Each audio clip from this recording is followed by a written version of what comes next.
नमस्ते साथीहरु, welcome back to my channel Vishan tech. आज एउटा नयाँ भिडियो लिएर म फेरि पनि उपस्थित भइसकेको छु तपाईहरु सामु। आज हामी यस भिडियो मार्फतमा चाहिँ WhatsAppमा तपाईको फिंगरप्रिन्ट वा WhatsAppलाई टोटली लक कसरी गर्न सकिन्छ भन्ने कुराहरु म तपाईलाई यस भिडियो मार्फतबाट देखाउने छु। हामीले आइफोनमा एप लक गर्नलाई एकदमै गाह्रो छ, एन्ड्रोइडमा जति सजिलो छ त्यति नै गाह्रो तपाईको आइफोनमा हुने गर्छ हैन एप लक गर्नलाई। तर WhatsAppमा चाहिँ तपाईको WhatsApp पहिले पनि एकदम सेक्युर तपाईको मेसेजिङ सोशल मिडिया हो हैन। अहिले पनि त्यति नै सेक्युर उले थप उनीहरुको सेटिङहरु सुधारेर उनीहरुले अझै सेक्युर बनाउन खोजिरहेको छ। त्यसमा चाहिँ तपाईको ओन्ली WhatsAppलाई चाहिँ छुट्टै तपाईको लक गर्न मिल्छ ताकि तपाईको कसैको मोबाइल तपाईको मोबाइल कसैले लिएर गयो र त उले डाइरेक्ट WhatsAppको मेसेजहरु वा प्राइभेट भिडियोज फोटोजहरु तपाईले शेयर गर्नुभएको वा तपाईको कुनै पनि फाइल कन्फिडेन्शियलहरु चाहिँ अर्कोले हेर्न नदिनलाई उले तपाईको फिंगर लकहरुको सिस्टमहरु इन्ट्रोड्युस गरेको छ। आउनुस् त म तपाईलाई यो भिडियो मार्फतबाट स्क्रिन रेकर्डिङ मार्फतबाट देखाउने छु।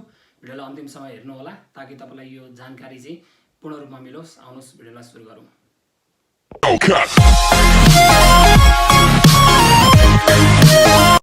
साथीहरु, अहिले हामी स्क्रिन रेकर्डिङ पटि आइसकेका छौं, तपाईहरु देख्न सक्नुहुन्छ।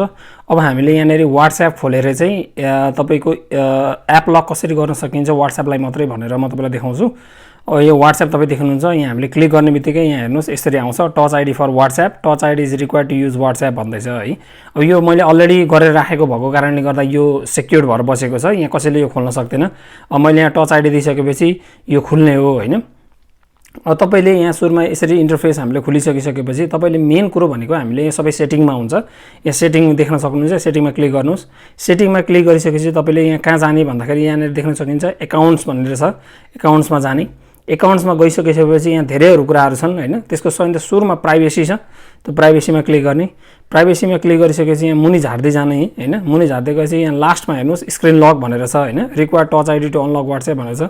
यसलाई क्लिक गर्ने र यो अन अफ गर्न सकिन्छ। यो मैले अफ गरे भने यो तपाईको डाइरेक्ट खुल्छ हैन। यसलाई अन गरेर राख्नुस् ताकि तपाईको मेसेज कसैले हेर्न नसकोस्, तपाईको फोटोजहरु कसैले पठाएको हैन कन्फिडेन्शियल वा तपाईको प्राइभेट आफ्नो साथी भाइ गर्लफ्रेन्डहरुले पठाएको चाहिँ हेर्न नसकोस् भनेर। अब यो तपाईको 1 घण्टा पछि तपाईले चलाउँदै हुन्छ 1 घण्टा 15 मिनेट 1 मिनेट वा इमिडिएटली इफेक्ट गर्नलाई इमिडिएटमा थिच्नु भयो भने चाहिँ यो इमिडिएटली तपाईको ब्याक जाने बित्तिकै यो तपाईको लक भइहाल्छ। मानिलियो अब जस्तो मैले ब्याक गरे, अब मैले फेरि WhatsApp खोल्नु पर्यो भने ल हेर्नुस् यहाँ टच आईडी मागिहाल्छ हैन। यो टच आईडी दिए अब तपाई एकचोटी फेरि एकचोटी ब्याक आउनुभयो, फेरि खोल्ने बित्तिकै तपाईको टच आईडी मागिहाल्छ भनेपछि तपाई हेर्न सक्नुहुन्छ कति सेक्युर छ हैन। एकचोटी ब्याक जाने बित्तिकै उले टच आईडी मागिहाल्छ हैन। यो एकदमै राम्रो कुरो हो हैन। तपाईको कुनै डकुमेन्टहरु छ भने चाहिँ एकदमै राम्रो। साथीहरु, यो भिडियो आज कस्तो लाग्यो? राम्रो लाग्यो भने अब प्रतिक्रिया अवश्य तपाईको कमेन्ट बक्समा छोडिदिनु होला। अर्को भिडियो फेरि यस्तै आउने छ। Till then stay safe, stay healthy, bye by.